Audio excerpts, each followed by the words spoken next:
All right, so we just previously talked about one of the two conservation laws when it comes to circuits.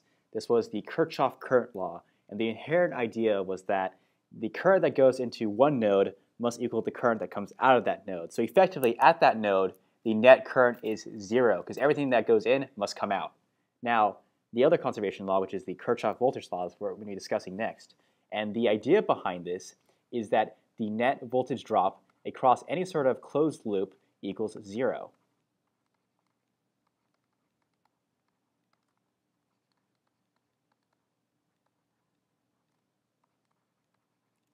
Now I'm going to go ahead and explain this using a water analogy. And the first idea is the understanding of pressure. So I'm going to go ahead and just draw some sort of hose. So this is the nozzle. And then this is the actual hose itself. And water just spews out of the nozzle in this direction. And right here, the pressure is very, very high. So you actually put your hand over here, you actually feel that very, very big pressure. And if you went to the very, very far end of it, where the water is actually starting to go down, you actually will feel a very, very low pressure. And so this is only in the instance of a open loop circuit, so it doesn't apply to the actual inherent idea of circuit theory. But you can see that over the across the distance, there's a pressure drop. So if I were to make this into a closed loop circuit where everything just goes around in a continuous repeated loop as a circuit should do, the inherent idea is that in order for this to continue on, the low pressure over here, if I were to turn it back to the end of a hose right here, will actually cause a change from a low pressure to a high pressure again. So the inherent idea, so if this is pressure to low, if I go back over here, I can see that the pressure changes from low to high and then high to low. So effectively, the net pressure change is zero because the pressure change from here is equal to the pressure change from here, or the negative pressure change in this instance. So if I say, the pressure from low minus pressure high for the first part over here, plus the pressure high minus the pressure low, effectively equals zero, because these two cancel out and these two cancel out. That's the inherent idea of the voltage law in the sense of pressures. So you can also think about this as well as say I have a motorized pump that's pushing water out, and it goes into this one tube, and it goes into this narrow tube. And the narrow tube causes a pressure drop. And then it goes ahead and loops back into this pump. So the idea is the pump generates a pressure increase. So right here is the pressure high. And then once it goes through this very, very narrow tube, there's going to be a significant pressure drop. So there's pressure low right here.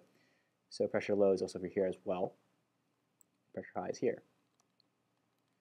So again, the idea is that the motor is going to cause this thing to move from an area of low pressure to high pressure, and then what's going to happen is that it's going to move from high pressure to low pressure. It's going to go into this, this loop like so.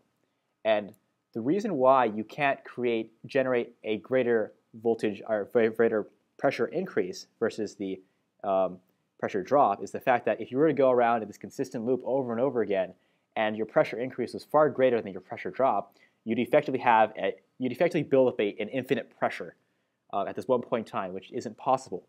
And likewise the other way. So if you had a very, very significant pressure drop relative to your pressure increase, what will happen is that you'll have a negative infinity pressure drop, which is also not possible as well. So we're going to go ahead and explain this with just using an electrical schematic. So again, this is a voltage source. So it's a circle with a plus and minus. Plus indicates the more positive voltage, and negative indicates the lower voltage end.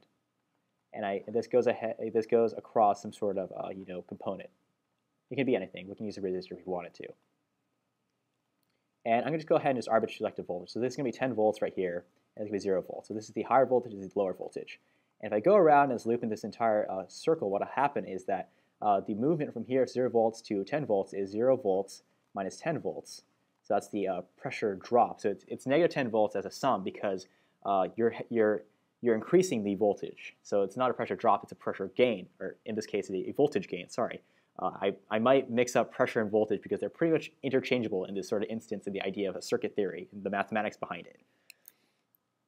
So with that, again, right here, when it drops, when it goes in this direction, there's going to be a voltage drop. So it's going to drop from 10 volts to 0 volts. So effectively, I'm going to say 10 volts minus 0 volts. And if you go ahead and sum this up, you'll find out that the net voltage change is 0. And it effectively applies in that same manner. And the idea behind this, too, is that it scales to any sort of like closed-loop system. So I can go ahead and just connect this to some other component like so. And this itself also is inherently another loop. So I can go ahead and apply the exact same principles on this as well. So you can clearly see that if I go in this direction, it's effectively just like this as well. So it's going to go from 0 volts, then to 10 volts, and then from 10 volts to 0 volts. And it goes around in this circle like that. So the net voltage drop in this entire loop is 0 as well. And I can go ahead and extend this furthermore to actually attach something on the top right here.